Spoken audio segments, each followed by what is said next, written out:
everyone, Brigitte Marquis의 here from Pathways EB5, and I'm with our CEO, Mr. Jeff Campion, who is going to address some important issues and answer some questions about our Four Seasons New Orleans project.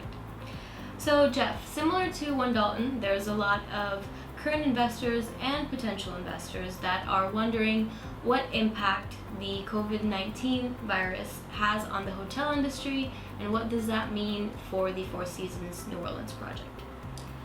So that's a great question, and I think maybe we even take a step back, because I've heard some rumors about hotel industry, and the truth is, I don't know any industry that isn't suffering, right?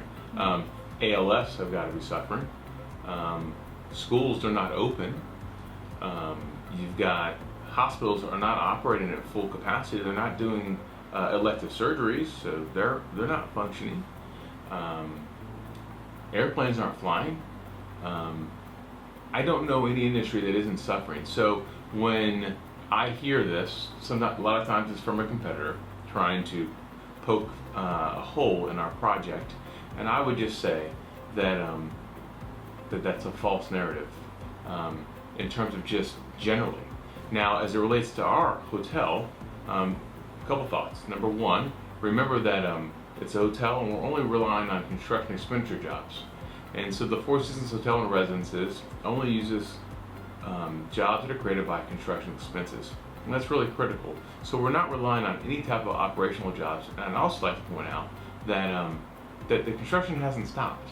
I know in some parts of the country, construction has had to stop and not continue. And that's a cause for some concern, right, for projects, is where they don't continue. But our project has been deemed an essential function for the city of New Orleans and the state of Louisiana. So we've continued to work, and the project continues to march on. And so we're very happy about that, that the project continues to be under construction. Right, and one of the great things about the project is that it also has the capacity to continue construction from a financial standpoint. So we have all the money in place already to complete the construction.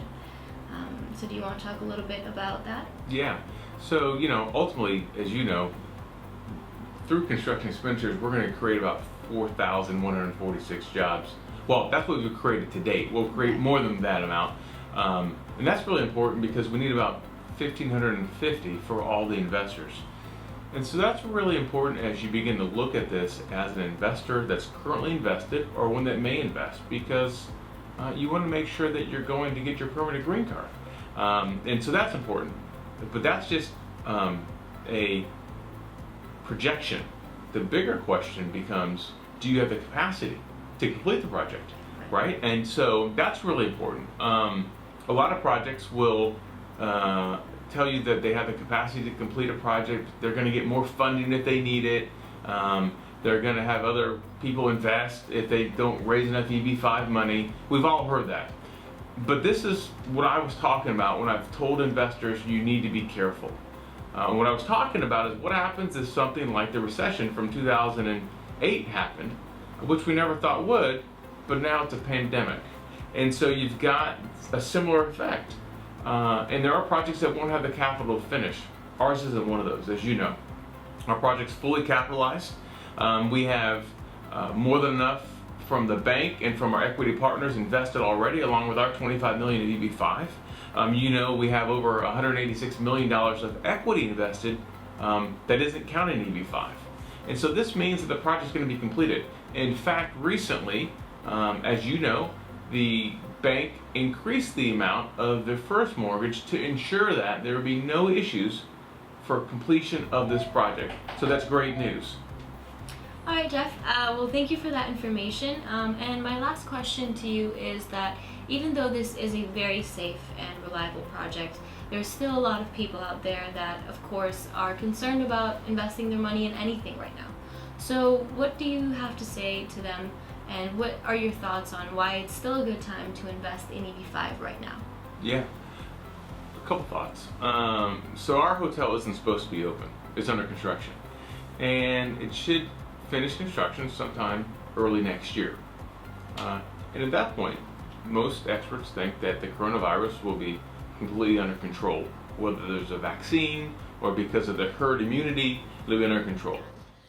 During its outbreak, which you can see now is waning. We continue to be encouraged that many of the areas hardest hit by the virus appear to have turned the corner. For example, recent deaths are down very, very substantially. You can compare that with their peak not so long ago, and you have numbers of 30%, 25%. In Detroit, as an example, it's down by over 50%. Congratulations. And in New Orleans, where they've done a terrific job, they're down 65%. And that's great news. So if you invest in our hotel project now, and it's not open now, there's no downside to you. You only have an upside. The other fact I would say about our project is while it's a hotel and residences, we believe at the end, when we're paid back, it's going to be from the hotel. We think the residences will all be sold, and the condo owners will actually own their condominiums, and so we'll just be paid back from the hotel. The great news is the hotel value is $320 million. And that matters because how we're going to be paid back is through most likely refinance. And as that relates is we know that the hotels are refinanced at 80% loan to value. And what's important here is while we have a first mortgage on the whole building, the amount of the mortgage, the value amount that is attributable to the hotel is $60 million. And that's important because when you refinance at $320 million at 80%, you get to 192, so that's $192 million. And if you pay off the first mortgage on the hotel, that's 60. So 192 minus 60 brings you down to $132 million. And so if we raise all 120, 120 is less than 132, we have enough money to pay back the investors and move on. And so it's really important to know that we built in a project just like One Dalton that has at least a 25% cushion.